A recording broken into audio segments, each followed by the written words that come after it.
tetap menjaga protokol kesehatan. Mungkin kalian orang-orang muda masih imunnya masih cukup kuat, tapi setelah kalian berkerumun mungkin kita jadi pembawa, pulang ke rumah kita memeluk ayah ibu kita, memeluk adik kecil kita, ya akhirnya mereka kena, dan kalau mereka imun tubuhnya sedang lemah ya maka akan sakit. Ya, saya ingatkan untuk tetap protokol kesehatan, menjauhi kerumunan, memakai masker ya, karena ternyata kabar ini pada bulan Ramadan ini ternyata meredak ya, meredak, dan mudah-mudahan kita tidak termasuk orang-orang yang sakit ya, amin. Ya, oke, baik saudara sekalian, kita akan masuk kepada materi berikutnya adalah struktur pasar. Semuanya itu memiliki struktur. Tubuh kita punya struktur dari ujung kepala sampai ke ujung kaki, itu ada struktur tubuh. Ya, begitu juga dengan pasar ya. Nah, pasar juga memiliki struktur tersendiri ya. Nah, ini yang harus kita sama-sama pahami, struktur pasar ini, supaya kita memiliki pola pikir yang lengkap, yang menyeluruh. Kita harus seperti apa dalam menghadapi sesuatu ya. Nah, ada empat ya, ada empat. Satu pasar ini kalian jangan pikir bentuk pasar ya, kayak apa itu pasar, Gilang? Pasar itu apa, Gilang? Ya, Pak. Pasar itu apa, Gilang? Tempat berbelanja. Aduh, kau nih belanja jangan nak lebar nih kau nih. Ya, apa pasar itu? Ada yang bisa jawab? Putri, ada bisa jawab Putri? Apa itu pasar?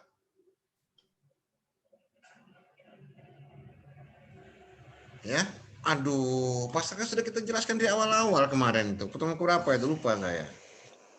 Halo Putri. Tadi kayaknya ada Putri tadi itu. Waalaikumsalam Putri.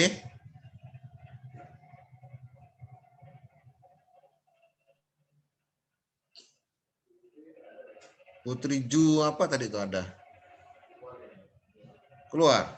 Oke. Baik. Pasar itu adalah tempat terjadinya transaksi. Tempat bertemunya penjual dan pembeli. Bukan sekedar tempat belanja gitu loh ya. Kita harus lengkap. Kita ini sedang memahami bahwa kita ini bicara secara akademik, bukan keseharian ya. Nah, kayak istilah uang ya, definisi uang apa? Mungkin bagian keseharian adalah penghasilan. Mau kemana mau cari uang? Maksudnya adalah penghasilan. Nah, mungkin dicari uang jatuh kan? Nah itu dia. nah kalau sudah uang ini adalah pembayaran yang sah. Nah gitu dia ya. Oke. Nah, kita bicara soal perfect competition ya, kompetisi sempurna ya. Kemudian ada monopolistic competition, ada oligopoli, ada monopoli. Nah ini adalah 4 jenis pasar yang besar ya. Artinya gini, mungkin ada pasar yang lain yang bentuk-bentuk lain, tapi inilah yang utamanya. Yang lain itu yang kecil-kecil bisa dikategorikan ke dalam 4 jenis pasar ini ya. Oke, lanjut Pak Iman. Struktur pasar, perbedaan struktur pasar didasarkan atas ya. Nah, ini dia. Jumlah pembeli dan penjual. Kenapa dikategorikan menjadi persaingan sempurna, monopoli, oligopoli, monopolistis. Nah, karena jumlah pembeli dan penjualnya beda. Kalau persaingan sempurna luar biasa. Kalau monopoli penjualnya satu. Monopolistik. Nah, jenis tipe barang yang diperjualbelikan itu beda-beda, punya perbedaan antara sabun Lux dengan dengan sabun Lifebuoy dengan sabun Asepso, walaupun sama-sama sabun kesehatan, beda, harganya beda, kemasannya beda, baunya beda, warnanya beda, bentuknya beda, semuanya beda. Nah, itu persaingan monopolistis ya. Kemudian ada tingkat mobilitas sumber daya. Ya, seberapa cepat, seberapa mudah dan seberapa biaya, seberapa murah biaya pergerakan sumber dayanya ya. Sumber daya itu. Nah ini akan sangat berpengaruh pada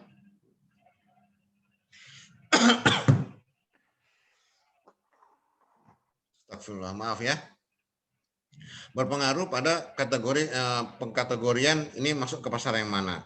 Kemudian pengetahuan pelaku pasar mengenai harga yang berlaku, ya, biaya dan kondisi permintaan dan penawaran. Nah, ini umumnya terjadi pasar sempurna. Pembeli dan penjual tahu secara sempurna kondisi barang yang diperjualbelikan, ya. Kok langsat, ya sama langsat, ya.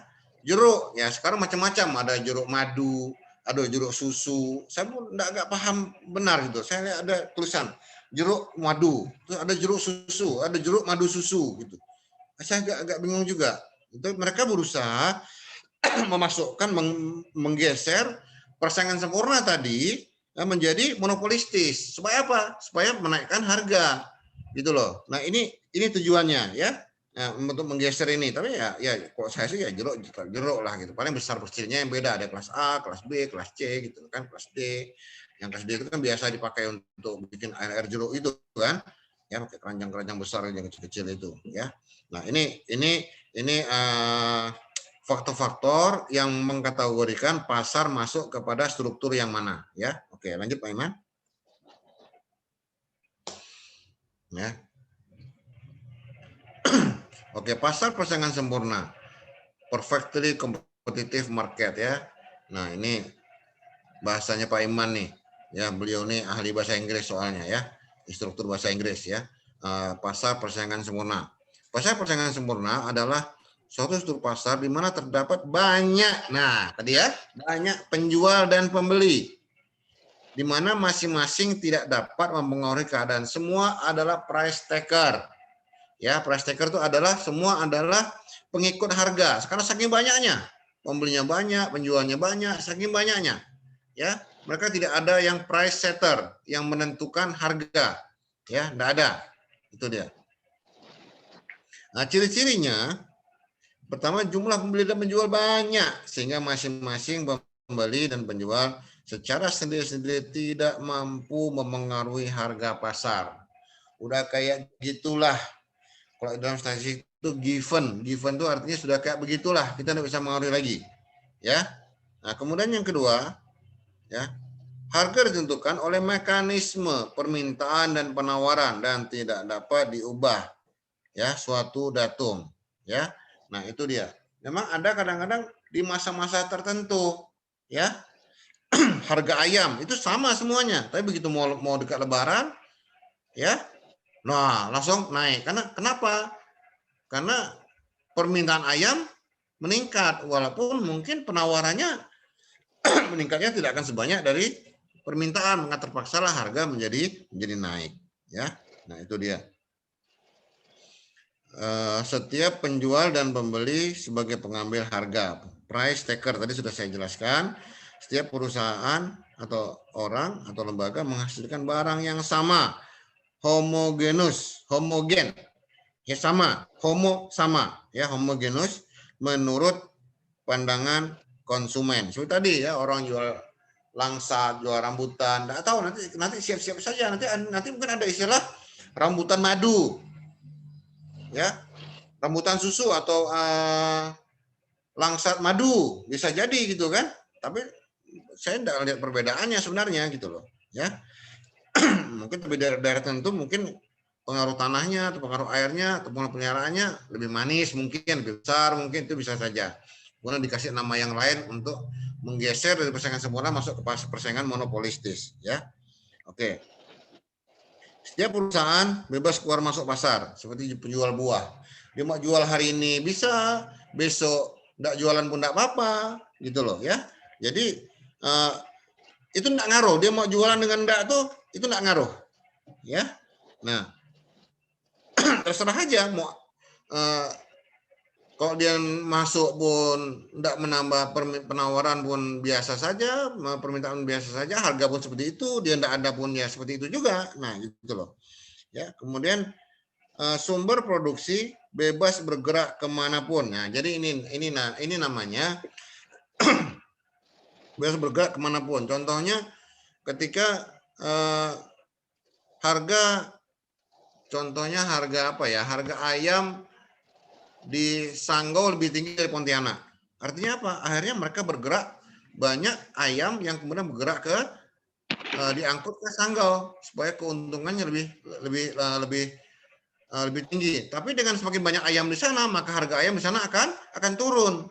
Ya, di Pontianak karena ayam banyak dibawa ke Sanggau, maka harga ayam di Pontianak menjadi naik nantinya. Nah, nanti selisihnya harga ayam antara Pontianak dan Sanggau hanya biaya angkut saja. Ya, nah itu dia.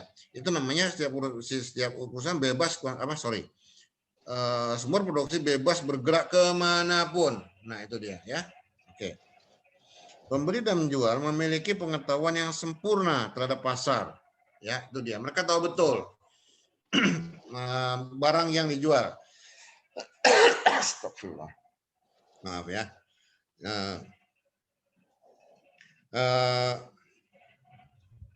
Walaupun sekali lagi ada yang berusaha mendiferensiasi membuat barang yang dijual itu berbeda, ya. Walaupun mungkin hanya kemasannya, ya. Lihat madu Kaposulu, ya. Ini madu asli, gini kemasannya beda-beda. Ada kemasannya dibuat cantik, mewah, ada yang biasa saja, tapi isinya sama saja gitu loh. Ya, ini hanya berusaha menaikkan harga, menjadikan pembeli itu loyal, meyakinkan keasliannya, ya. Ya, oke. Contoh pasar beras, ya. Nah, pasar beras itu ya di mana-mana ya segitu memang ada perbedaan antara beras-beras tertentu, ya. Apalagi sekarang ada beras organik, ada beras merah, ada beras hitam yang menurut kabar itu lebih sehat, gitu ya. Khususnya untuk orang-orang yang menderita diabetes, gitu ya. Nah, ini tapi secara umum sekali lagi tadi saya katakan bahwa pasar beras itu adalah pasar di kompetisi sempurna. Ya, pasar sayur gitu juga. Pasar sayur tuh cuman kalau nggak salah saya hanya 2 jenis saja. Sayur yang biasa gini, kemudian sayur organik. Ya, organik itu ya kadang-kadang penampilannya dia lebih jelek gitu ya, tapi katanya sih lebih sehat karena tidak menggunakan pestisida dan herbisida katanya ya. Oke. Mungkin lebih direkomendasikan akhirnya kalau kita makan sayur biasa ya kena juga yang untuk itu. Mungkin penampilannya lebih bagus ya, lebih rapi, lebih rata gitu ya. Nah, tapi di situ mungkin masih mengandung kalau tidak disiram air atau dibersihkan dulu, atau kena hujan ya tetap tertinggal di situ zat-zat berbahayanya ya. Kemudian pasar buah ya. Nah, pasar buah tuh ya sama saja semuanya ya, mau pasar di situ semangka ya semangka gitu kayak gitulah. Melon ya kayak gitulah gitu loh. Mungkin ada yang bilang melon ini, melon itu, yang mungkin agak nampak perbedaannya apel ya. Ada yang besar, kecil, apel Malang yang hijau, ada apel Amerika, ada apel Cina, ada apel Australia, memang beda-beda sedikit gitu loh, ya. Tapi secara umum ya sama, ya. Kenapa? Karena banyak pembeli, banyak juga penjualnya, ya. Kemudian yang adalah pasar saham. Pasar saham itu juga bisa dikatakan persaingan sempurna. Kenapa? Karena sumber daya uang itu bisa bergerak kemanapun yang mereka mau. Wah ini saham ini kayaknya akan jatuh, ini susah ini, ya. Maka orang tetap akan menjualnya kemudian menggeser ke saham-saham yang lebih menguntungkan. Nah, ini namanya pasar persaingan sempurna. Karena pergerakan sumber dayanya, faktor produksinya, ya juga karena banyak pembeli dan penjualnya. Itu tergantung mekanisme pasar. Pasar modal tidak bisa menaruh harga ya kecuali pada penawaran saham perdana. Setelah itu menjadi tergantung pada mekanisme pasar. Ya, kemudian yang kedua adalah pasar monopoli. Semua bentuk pasar yang bukan persaingan sempurna dinamakan bentuk pasar persaingan tidak sempurna. Tadi katanya perfect competition, sekarang ada imperfect competition. Yang memiliki berbagai bentuk monopoli, monopsoni. Monopoli itu satu penjual, monopsoni itu satu pembeli. Dulu pernah ada usaha cengkeh. Cengkeh itu hanya satu pembeli. Ya, zamannya Pak Harto dulu ya, juga jeruk hanya ada satu pembeli, maka suka dia menentukan harganya. Duopoli itu ada 2 penjual, duopolio, 2 pembeli, ya. Oligopoli, oli itu banyak, ya. Jadi banyak yang penjual, bukan banyak ya, oli itu beberapa, ya, lebih dari 2, ya. Seperti ini terjadi di pasar kendaraan bermotor ya, sepeda motor dan mobil ya. Ini oligopoli dan kemudian, tapi bukan oligopsoni ya, karena banyak ya, pembelinya juga cukup banyak. Nah itu beberapa pembeli ya. Dan persaingan monopolistik ya. Oke. Pasar monopoli adalah suatu bentuk pasar di mana hanya terdapat satu penjual saja penjual tunggal, bebas menentukan harga. Contoh Pertamina, contoh PLN, PDAM, gas, ya. Nah, semua itu adalah monopoli, ya. Mau harga berapapun tetap kita harus beli karena kita perlu. Ya, hanya mungkin kita mengurangi saja tingkat konsumsi kita, itu menyesuaikan kemampuan kita gitu loh. Ya. Nah, ini dia. Nah, tidak ada mekanisme pasar di situ. Yang mungkin terpengaruh adalah seberapa dekat atau seberapa jauh barang substitusi. Ya, kalau misalnya mau pakai PLN ya sanggup nggak kita pakai genset, sanggup nggak kita pakai lilin, ya, atau sanggup nggak kita pakai lampu apa? Lampu emergensi terus-terusan gitu kan? Nah, seperti itu. Emergensi juga perlu listrik gitu. Ya. Oke, kemudian penjual sebagai penentu harga, price setter, dan pembeli sebagai price taker. Ya, ini dia. Ya, penjual ya price taker, price setter, dia menentukan harga, mau harga Pertamina berapapun kita beli. Price setter ya kita selaku konsumen ya terima saja. Mau beli syukur nggak suka beli. Ya, kalau mau pakai gas, kayu api susah, pakai apa sekarang gitu loh.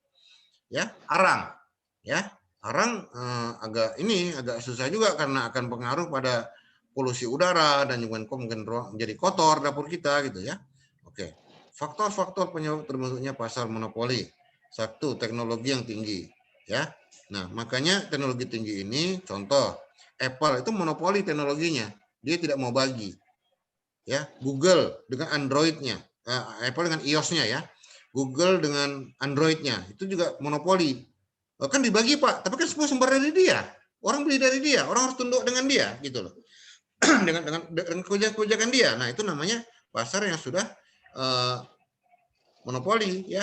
Nah, gimana Pak dengan Zoom? Nah, Zoom mungkin bukan monopoli, tapi oligopoli karena banyak sudah yang provider yang menyediakan teknologi yang seperti Zoom. Ada Google Classroom, Google Meet ya, Google Meet dan macam-macam. Karena saya dengar kelompok-kelompok Facebook juga sudah berusaha ya bahwa teknologi tinggi ini karena apa?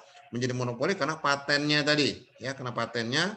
Nah, itulah sebabnya kenapa misalnya Nokia yang sudah mungkin menurun penjualan produknya masih berharga sangat mahal ketika dibeli oleh Microsoft. Karena yang dibeli Microsoft yang mahal itu adalah patennya. Ya, teknologinya itu loh, ya. Bukan merek dagangnya gitu, ya. Nah, kemudian juga ada modal tinggi. Ya. Sehingga hanya orang-orang tertentu yang bisa masuk ke sana. Contoh, awal-awal mobil listrik. Tesla sangat terkenal. Ya, kenapa? Karena membutuhkan modal yang sangat besar. Nah, kemudian yang lain karena ini prospektif, lebih ramah lingkungan, ya. Kemudian mungkin lebih hemat, lebih nyaman, ya, maka orang sekarang sudah banyak masuk ke teknologi ke mobil-mobil listrik ini sekarang gitu ya. Kemudian peraturan pemerintah, undang-undang. Nah, ini misalnya pemerintah ini menyangkut Pertamina. Nah, ini menjamin Pertamina untuk monopoli, ya. Nah, di balik itu juga ada masuk keterjaminan, ya, keterjaminan pasokan, supply supaya bisa merata kemana-mana. Kalau diserahkan ke swasta kan ya mereka itu kan profit oriented, ya. Mungkin harga di Jakarta dengan di Papua atau di Aceh akan sangat jauh bedanya. Nah, sekarang kan semuanya sama, ada subsidi silang segala macam. Nah, ini supaya ada pemerataan, supaya tidak ada memberatkan wilayah-wilayah tentu yang mungkin agak terpencil, ya. Nah, ini salah satu keunggulan dari monopoli, kalaupun diatur dengan sebaik-baiknya, ya.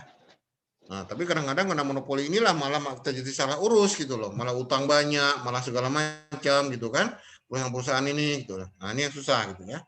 Kemudian produk sangat spesifik. Untuk monopoli karena sangat spesifik, maka substitusi ini agak jauh. Ya, bisa digunakan dengan fungsi yang sama tapi memiliki konsekuensi yang cukup jauh berbeda. Ya, contoh tadi misalnya gas, ya, mau pakai kayu api atau arang. Ya memang fungsi bisa masak juga sama, tapi kan konsekuensinya akan jauh beda gitu, ya. Gitu juga dengan Pertamina, ya. Kalau enggak mau beli bensin ya harus pakai listrik. Nah, sekarang mobil atau motor listrik kan masih mahal gitu, ya. Ya seperti dulu handphone baru keluar itu mahalnya bukan main gitu. Ya. Nah, handphone yang lama-lama jadul-jadul itu dulu harganya 30 juta padahal hanya bisa terima telepon, SMS saja belum bisa, ya. Nah, tapi orang bangga bawa handphone kemana-mana, makanya disebut handphone. Telepon genggam kan dulunya digenggam karena besar, ya. Kalau sekarang kan sudah pocket phone ya, bisa masuk ke kantong ya. Contoh PLN, kereta api. Nah, kereta api ini karena jalurnya pun spesifik ya.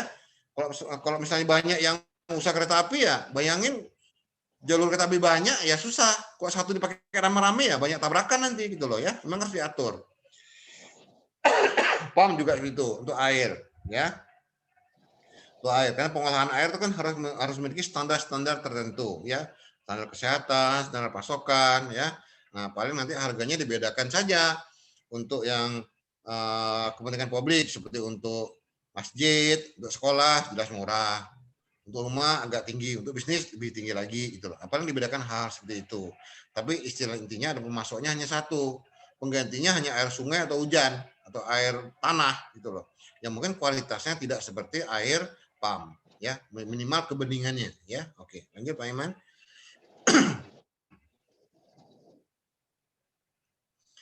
Oke, oligopoli adalah suatu bentuk pasar yang dalamnya hanya ada beberapa penjual.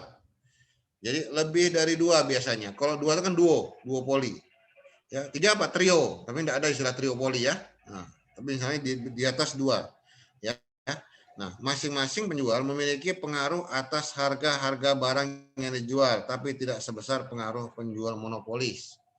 Ya, maksudnya gini, ya. Di pasar handphone, ya antara handphone A dengan B, walaupun sama-sama handphone, tapi memiliki fitur yang berbeda. Ya, fitur berbeda, maka dan mungkin memiliki dimensi ukuran dan kandungan yang berbeda. Ya, walaupun sama-sama handphone, misalnya ada handphone sebuah handphone merek Indonesia, ya merek Indonesia. Ada nggak handphone merek Indonesia Pak Iman ya? Hah? Belum ada ya? Dulu katanya ada Pak Iman di Surabaya Sudah tuh. Enggak laku lagi Pak. Sudah nggak lagi ya? Oke. Ya mudah-mudahan nanti ada lagi ya. Amin ya. Nah, di dalam handphone itu kan mungkin banyak komponen dari sekian puluh negara, ya.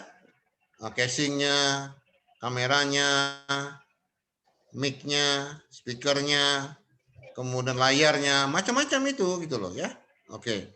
Masing-masing menjual memiliki pengaruh. Jadi mereka memiliki pengaruh. Wah, ini kamera sekian pixel misalnya gitu. Nah, ini macam-macam ya. Oke.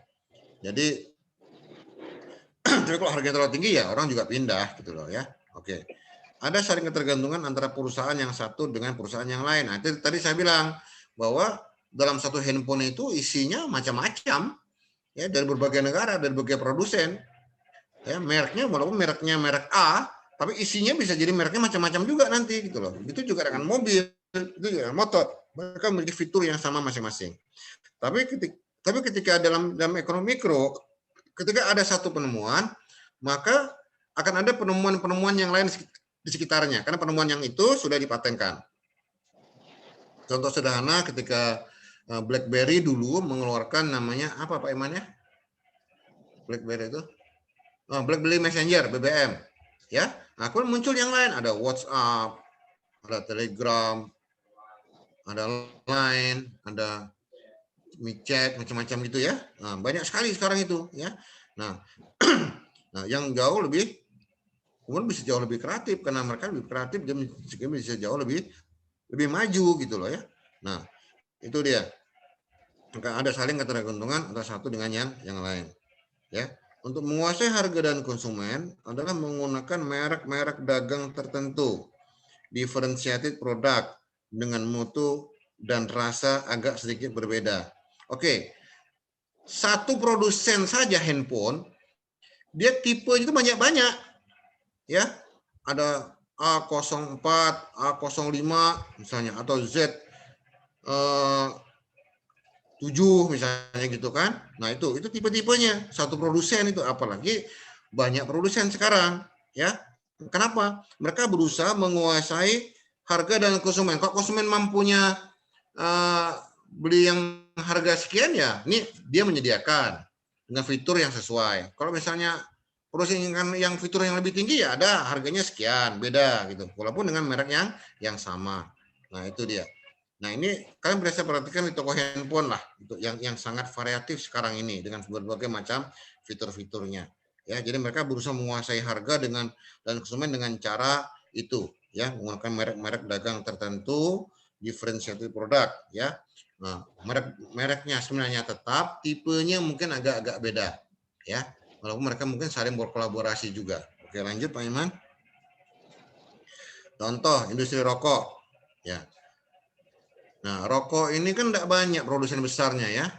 Nggak banyak, mungkin bisa dihitung lah, mungkin hanya 3, 4, atau 5, ya, yang betul-betul besar. Saya tidak enak nyebutnya karena rokok itu MUI sudah mengeluarkan fatwa itu haram, ya. Nah, jadi jauhi barang haram, ya. Jadi tidak usah merokok lah kalian nih. Kita susah-susah kerja dibakar, ya. Nah, apalagi kalau belum kerja, udah minta duitnya dengan orang tua, mbak dibakar lagi gitu loh, ya. Nah, tidak usah gaya-gaya dengan rokok, ya, gaya-gaya dengan pengetahuan saja, dengan kecerdasan, ya. Nah, industri mobil juga gitu. Ini ada oligopoli, tidak banyak, walaupun lebih banyak dari industri rokok sebenarnya. Industri rokok itu ngomong yang besar-besar, ya, yang besar-besar. Nah, industri mobil juga yang besar-besar mungkin ada berapa ya? Dan masalahnya kadang-kadang ada merek-merek mobil tertentu itu ada dalam satu payung, suatu perusahaan raksasa yang megang beberapa merek sekaligus gitu loh, ya. Nah, saya tidak enak menyebutnya. Kalian tahulah, coba cari, ya. Nah, siapa yang memegang merek-merek mobil itu, ya. Oke, kemudian industri motor sama dengan mobil, ya. Banyak juga sekarang di Jakarta ada IIMS. IIMS itu pameran motor. Ada pameran mobil di sana, ya. Nah, kalian bisa cek mobil-mobil dari secara online, bisa juga katanya sih, saya tidak pernah ini coba, ya, bisa lihat pameran secara online, secara virtual, ya. Ya, industri mobil dan industri motor, ya. Oke. Lanjut Pak Iman.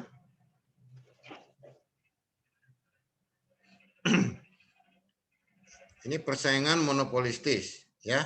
Ada unsur monopoli dan unsur persaingan. Ya, jadi ini gabungan, ya. Ada persaingan juga di situ, ada monopolinya di situ. Ya, artinya ini adalah, saya lebih senang menyebutnya monopoli terbatas. Ya. Nah, karena ada persaingan tadi. Sifat persaingan monopolistis, jumlah pembeli dan penjual agak banyak sehingga masing-masing perusahaan memiliki pengaruh atas harga meskipun tidak besar. Ya, pengaruhnya kenapa? Karena diferensiasi tadi. Contoh tadi apa tadi ya? Asepso dengan Lifebuoy sama-sama sabun kesehatan, ya. Nah, ada yang loyal kepada Asepso, ada yang loyal kepada Lifebuoy. Kok harga Lifebuoy naik? Mereka mungkin tetap beli Lifebuoy, tapi mungkin naik lagi, maka pindah ke Asepso. Maka itulah batas dari monopolinya, ya. Oke. Barang-barang yang diperjualbelikan tidak homogen, ya. Bahkan sengaja dibedakan. Dibedaannya pun kadang-kadang kemasannya yang beda, baunya, aromanya, bentuknya, warnanya, tapi sama sebenarnya gitu loh. Ya, mungkin kandungannya dalamnya mungkin sama gitu loh, ya. Nah, coba kalian melihat barang-barang yang sama di toko itu, ya, kalian lihat apa, karena ada ingredients, ya, kandungannya tuh. Nah, kalian lihat gimana, ya. Bentuk, warna, ukuran, ya. Nah, ini dia. Sengaja dibedakan, ya, dari sini ada merek, bentuk, warna, ada bentuk dan ukuran, kemudian juga aromanya mungkin, ya. Oke. Mereka memegang peran penting untuk memikat konsumen, walaupun untuk itu perlu tambahan biaya, ya. Nah, kadang-kadang di produk itu diselipkan hadiah gitu loh, entah voucher, entah ada hadiah piring cantik katanya kan, ya. Nah, diambil di kasirnya gitu, ya. Itu pun kalau kita tidak lupa, ya. Oke. Akan tetapi selama marginal revenue lebih besar dari marginal cost, nah, masih ada keuntungan, cara tersebut masih memberikan tambahan keuntungan, ya. Kalau sama saja itu sudah titik maksimum. Marginal revenue sama dengan marginal cost sudah titik maksimum, itu sudah pasar sudah jenuh, ya, sudah jenuh. Nah, secara umumnya seperti itu, kasarnya ngomongnya kayak gitu. Tapi kalau misalnya masih lebih banyak, maka itu masih ada keuntungan, ya. Oke, silakan Pak Iman, lanjut. Contoh, ya. Nah, industri rokok juga tadi ada di monopolistis, ya, juga di oligopoli, ya. Kenapa? Karena industri rokok juga banyak pembelinya juga, ya. Kemudian air mineral, ya. Sekarang makin banyak juga air mineralnya, malah ada yang isi ulang, ya, lebih murah, ya, lebih mudah, lebih dekat di sini, tidak usah ngangkut-ngangkut, ya. Kemudian juga sabun, nah, tadi saya contoh, ada sepatu, merek sepatu, ya. Tapi ada juga orang yang tidak terlalu fanatik istilahnya.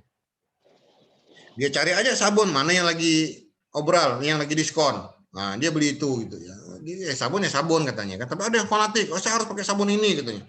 Kalau enggak seluruh badan saya gatal katanya. Itu hanya karena sugesti aja itu, ya. Ya. Kecuali mungkin sabun tertentu karena resep dokter, ya memang harus seperti itu gitu loh. Kok hanya perasaan saja ya susah gitu ya. Sepatu gitu juga ya, banyak juga merek sepatu, pembelinya juga banyak karena setiap orang minimal biasanya itu punya sepatu tuh minimal 2, ya, sepatu untuk kerja dan sepatu atau untuk sekolah, ada sepatu untuk olahraga, biasanya seperti itu, ya. Macam-macam sepatu untuk pesta, sekarang ada sepatu untuk manjat tebing, ada sepatu main bola, ada sepatu entah apa lagi ya, mungkin sepatu untuk berenang juga ada kali ya. Nah, oke, lanjut Pak Iman. Udah Pak. Oke. Struktur pasar market structure. Nah, bisa kalian lihat di sini ada tipe pasarnya. Pertama adalah persaingan sempurna. Ini semacam rangkuman Pak Iman ya. Rangkuman ya, persaingan sempurna. Pembeli penjualnya jumlah pembeli penjualnya banyak, kemudian produksinya barangnya dengan jasa itu homogen, kemudian hambatan masuk, enggak ada hambatannya, suka-suka dia, mau masuk syukur, enggak sudah gitu, mau keluar juga terserah gitu loh kan, ya kayak penjual buah ya, kadang-kadang pakai pickup dipindah ke sana, pindah ke sini, enggak ngaruh gitu ya. Persaingan tidak sempurna, persaingan monopolistik, ya. Nah, di situ ada oligopoli, penjual monopolistik itu, oligopoli itu banyak ya.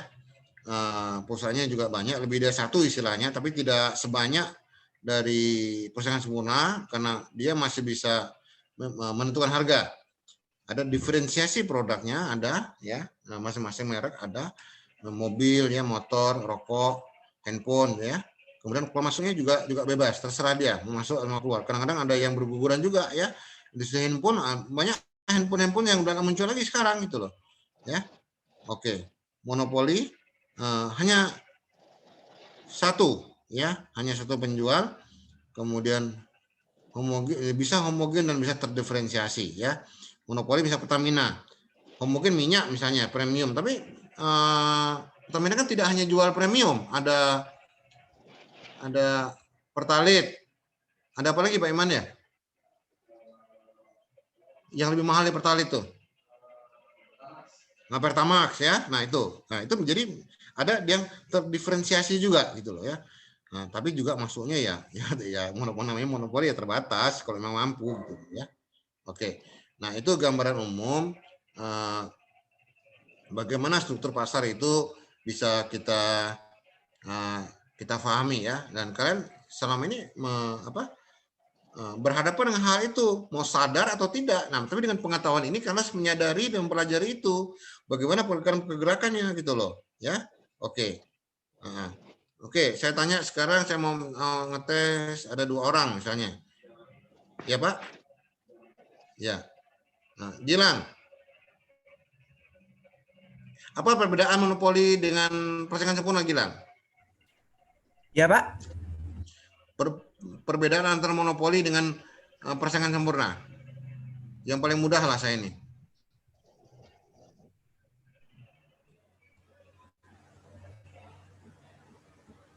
Di sana. Kamu ngikutin nggak penjelasan saya tadi itu? Aduh. Mengikuti, Pak. Nah, tapi kok ini perbedaannya ekstrim loh, antara monopoli dengan persaingan sempurna tuh sangat ekstrim loh. Sama-sama di ujung. Siti Hardiana kah? Atau Hardi apa nih? Hardianti. Iya Pak, Hardianti Nah, Pak. gimana perbedaan antara persaingan sempurna dengan monopoli? Kalau pasar persaingan sempurna, itu jumlah penjual dan pembeli berjumlah banyak, serta produk dan barangnya tuh homogen. Kalau pasar olike mono, Pak. Monopoli apa? Mono. Kalau Artinya apa mono? monopoli, satu penjual, Pak. Itu penjual ya. Oke. Yang hanya satu Nah, ini ada penjual. Putri nih. Putri Juli. Waalaikumsalam Putri. Tadi kamu kemana dipanggil? Kamu menghilang. Luar, Pak, sinyal. Oh, ke pasar? Jaringan. Oh, ke pasar beli jaringan. Ya, nah, Putri Juli. Kalau monopolistis gimana Putri Juli? Monopolistis. Monopolistis. Contohnya aja. Langsung definisi. Contohnya aja. Apa?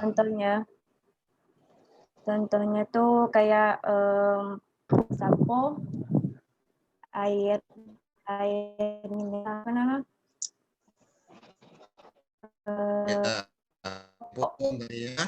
Mobil, motor. Oke.